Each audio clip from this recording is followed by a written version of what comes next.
Hello everyone. In our last video, we were been talking about the practical problem solving. So now let's move on to understand the creativity during the middle adulthood. So what do you believe? What do you understand by this? Does creativity has any limit? Definitely not. Creativity is not bound by any age limit or any other factor for that matter. So when we look into this concept of creativity, there are many incidents in the history that has taken place which stands very tall to make us understand that age is not a limit for anything. Age is just a number. You can achieve many things even if you are growing old. Never put a boundary to yourself saying that I have lost that. No, I do not fit in that age group wherein I can look for these things at this point of time. No.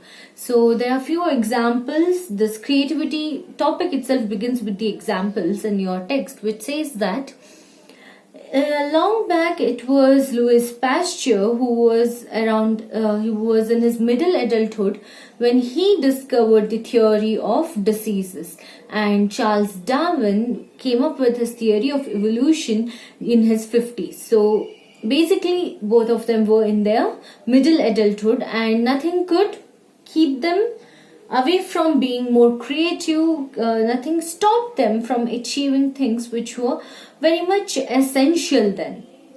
No, if they had not come up with these studies thinking that they are old enough and they are not able to proceed further because of their age, then this would have not at all happened, right? So basically everything is possible. Never put yourself in the framework of saying that I should be doing this only for this age limit. Other than that, it's just over. My life is over. I cannot do or achieve anything hereafter. This is a wrong concept. And then moving on to understand what is exactly this creativity has to do with our day-to-day living or something of that sort. When this comes into picture, when we say there is a link between creativity and expertise. We were talking about expertise in our last few videos, right? We were talking about it, how efficient an individual can be. We gave in the example of radiologist. He was a kind of a man who was able to direct the procedure after looking into the x-rays or the radiology sheets of the patient, whom the young doctor, the young physician there, they both were of the different idea that this is a tumor, but the expertise in the field has made him look into a thing in a very different perspective and in a very different manner, which was very much true in fact. So this was the understanding. So the theory of expertise and creativity has a deep root. You just can't say it on an average that this is it. But then creativity has a different association, correlation with expertise. When it comes to creativity, when we talk about creativity, the creativity itself has many different stages. We have incubation stage, we have everything goes to halt, everything is just like you do not find any idea, you're just roaming around and all of a sudden you get the insight. That there is a stage. So if you could remember this from the great mathematician who had come up with the formula then, and he was like eureka, in the sense he found it. So if in that particular viewpoint, you could say that it's not just that you're keeping on drilling onto something, but then you attain the stage, but then it is all sudden you are just amazed. It must be something new, it should be innovative, and never before this anybody had thought of it. So it must have all the unique qualities and it should be very much useful. Then you call it as creativity. And when we talk about creativity and people in their middle adulthood, do you think it is because of fluid intelligence? Definitely not. And it is completely relied on the crystallized intelligence that they developed over a period of time. That is their experience, their prior life experience, how they deal with the substance, in the sense how they deal with their day-to-day life events. When it comes in that formula, in that format, it becomes much more relatable to them. So they are finding something new, they are working on something which is very much useful then, and they are they're trying to come out in a different way, but at the same time there is you get to see this their innovation, their talent, and the way they are showcasing out things has something deep rooted in their experience. When we are not exposed to things in our life, we will not be able to relate with it in a particular manner, or will not be able to understand the ideology of that. So on an average, you need to be able to relate to those things, then you can come up with something new. Just like we were talking about the idea of when we talked about practical problem solving yesterday. So it was at that point we told that the expertise in cooking comes through the crystallized intelligence. You push yourself into that, and then you come up with new things. If you watch or not, I don't know, maybe few of you would definitely relate with this, whoever is interested in cooking. If at all you watch the cookery shows like Master Chef or any of that sort, you might come across many cookery shows, many baking shows on TLC and many other channels like this. You could relate how innovative they could be. So it is because their prior experience with that particular ingredient helps them to come up with something very different and innovative. It's not because they were just they all have the idea with that, but basically there is a generalized idea, there is a particular understanding regarding it.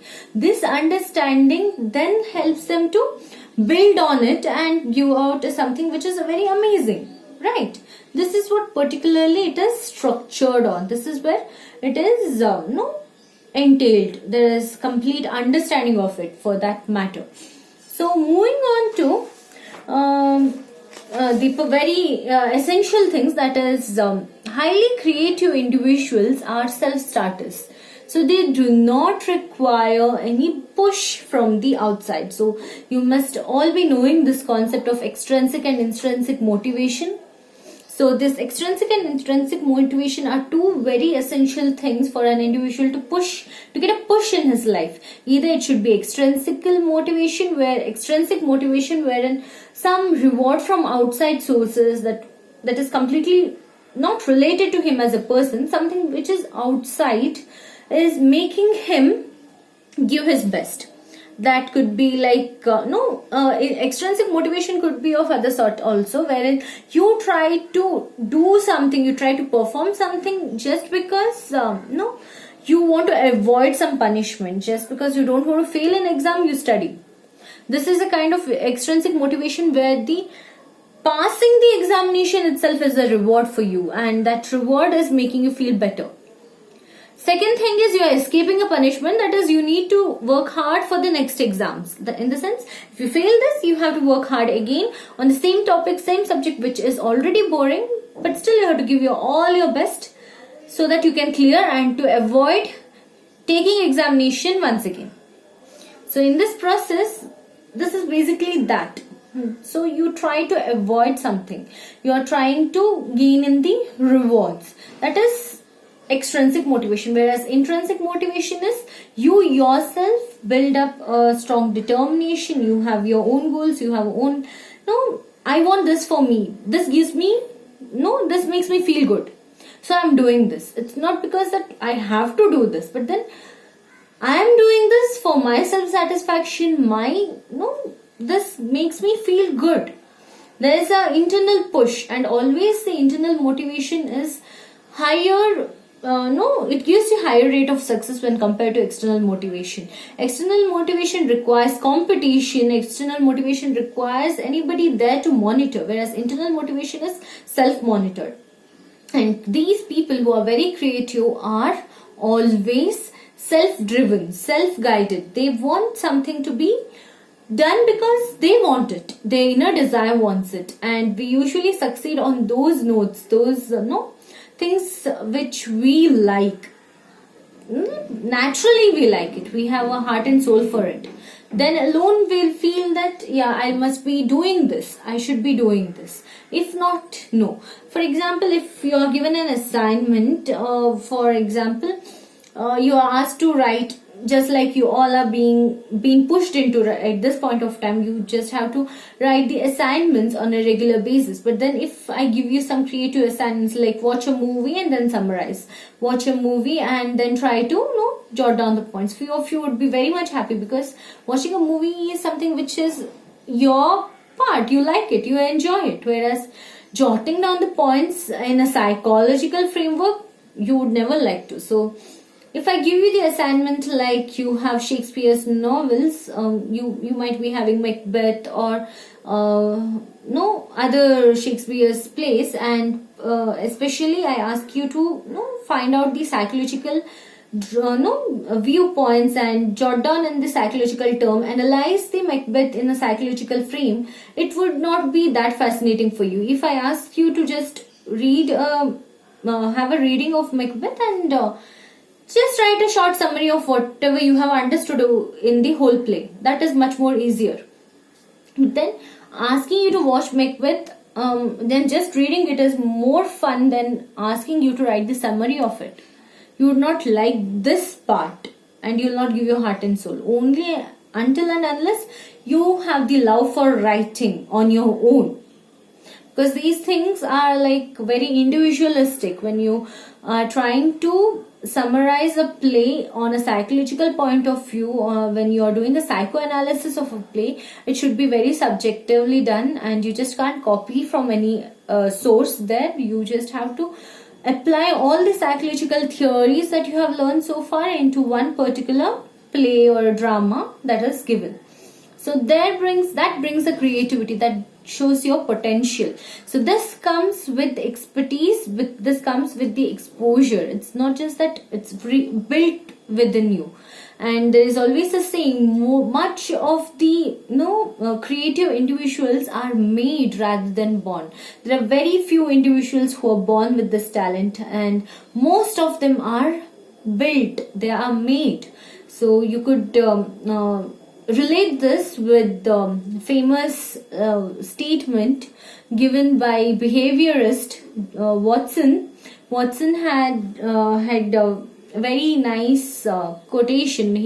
Whenever you talk about behavioral psychology, it always comes the first line that Watson always said: "Give me dozens of children, and I can make him a beggar, artist, a businessman, a billionaire, and even a thief, irrespective of his background and genes. I do not require his background, I do not require his genes. Irrespective of that, I can make him whatever I choose him to be." So this is one of the wonderful statements that behaviorists believe in. They have proved many things out irrespective of genes. But then this is how the creativity, the idea of creativity also stands. With much expertise, you should have a little aptitude there. With a little aptitude and much of the the heart and soul given to the work by you, as well as you get the proper guidance and required things to polish yourself and sharpen yourself in a particular area, then you would definitely be a creative individual. But then required is you should have a little aptitude. If not aptitude, interest also would do. This is how the creativity is built on. And while talking about creativity in particular, creativity and intelligence, so you can come up with I have at least to mention, there are 3 points here on basis of creativity. So these components are very much important. These components are looked in the framework of middle adulthood, not in general, but then in framework of middle adulthood. So I would like to read out few things. The insightful component helps to define a problem or to see it in a new light. Creative people show special insight in 3 ways. So insight to anything, like insight is just your ability to look into a no particular frame of problem or any problem that is thrown up to you. It's your ability to look beyond that, thinking beyond the box. You might have come across this, without lifting your pencil or pen, you should join all the dots given. There are 9 dots, and without lifting your pen you have to do it. How would you come up with this? What is your understanding of doing this particular tracing without any with the framework of that particular rules? So when you're doing that, you must be you should have a little of understanding. You should be very creative enough to come up with the solution there. So there are 3 ways of understanding this. First thing is, they pick out information relevant to people, often information that no one else thought to consider. See, creative people have the ability to look into the information in a different way. Information is given to you everywhere, but you have everything readily available there. But other people will not give the emphasis, or they do not give the heed to that. They do not consider it to be something very important. Whereas these creative people tend to give everything to it. They look into a silliest thing. They focus on the details of things that would help them to get back into something which is completely wonderful. That is a major thing that is required. They put 2 and 2 together, seeing relationships between apparently unrelated piece of information. It's very important. When you want to be creative, you need to put 2 unrelated things are put into one particular framework. You try to figure out the relationship between them. If not, you build something so that it gels well. That's how this all things comes with you understand better if you have love for cooking, and you could relate there how 2 spices completely unrelated, you put it into a particular dish and you add something else, and there comes a wonderful platter there. So it's all requires that understanding. Then you try to figure out things, and then you are able to bring something different, something extraordinary. So they see analogies between new problem and the one they already encountered. Just like this is very much important. People at this point of time, the creative people especially, they try to figure out new things. They come up with new things with reference to the problem they had already faced. So with that, they are able to deal with things much easily. So I had encountered a problem of this kind, but not the same one, but a similar kind of, or something with little variation. Similarity has a little variation. If I was able to go through that, then if I add the same ideology here, if I apply the same ideology, same thought process to this particular thing, I might get through. Let me give a try. Why not? And this is a basic idea that they always give importance to, whereas normally we do not. We just, no, it's not my cup of tea, let it be. It doesn't matter to me. So why should I put all my efforts when I know that there are no results to be seen in a near-term process? So analytical component of intelligence can evaluate an idea and decide whether it is worth pursuing. So basically, here you are trying to figure out if this analysis, my analytical perspective, would be helpful. Is it, if I use all my brain to do what come out with this, does it gonna be helpful for me when I come out with the solution? And when we talk about intelligence in a middle adulthood, it's more about selling the product, selling your idea rather than having it, presenting it. It's very important how well you sell your ideas. And that's how it's explained when Thomas Alva Edison had come up with his invention of bulb. He had a very wide marketing range there. He created market for his product, and he was in his middle adulthood. So it's completely the idea that you hold to sell your product rather than just inventing. It's there, of course, and if you're inventing and you're not able to sell it, then what is the use? If you're not able to publicize it, then what is the use? Just because you have it and you're just keeping there at your place, what is the use of it? Here, you have an idea, you are creative enough, then you showcase it. That's very much important, pretty very much important during middle adulthood.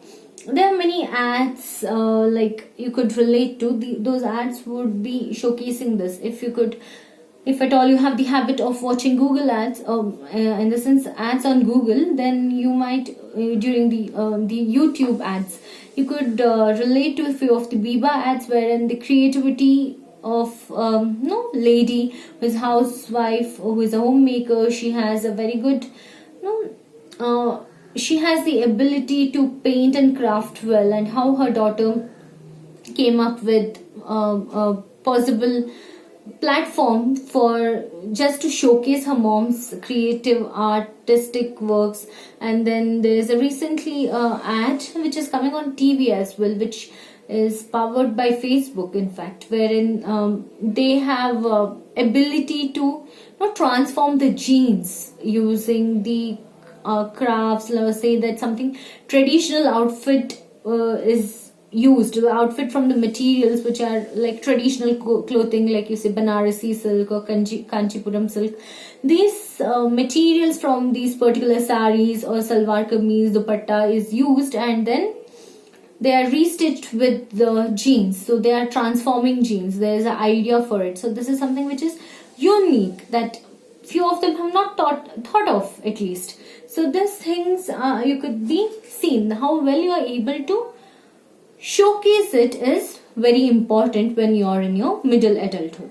So this sums up your complete chapter on middle adulthood. We were able to talk about the understanding of middle adulthood, when, where and what time it begins, how long it lasts, and when did this age group got the prominence, and why it was not much emphasized earlier, how things changed over a time period, what are the things that are considered, that is sensory and psychomotor functioning during middle adulthood, how sexuality changes during middle adulthood. Then we spoke about the cognitive development, and also we had a conversation, we had a discussion on the psychosocial relationship during the middle adulthood. So this ends up your sums up your chapter unit 3. Hope it's pretty very much clear to you all.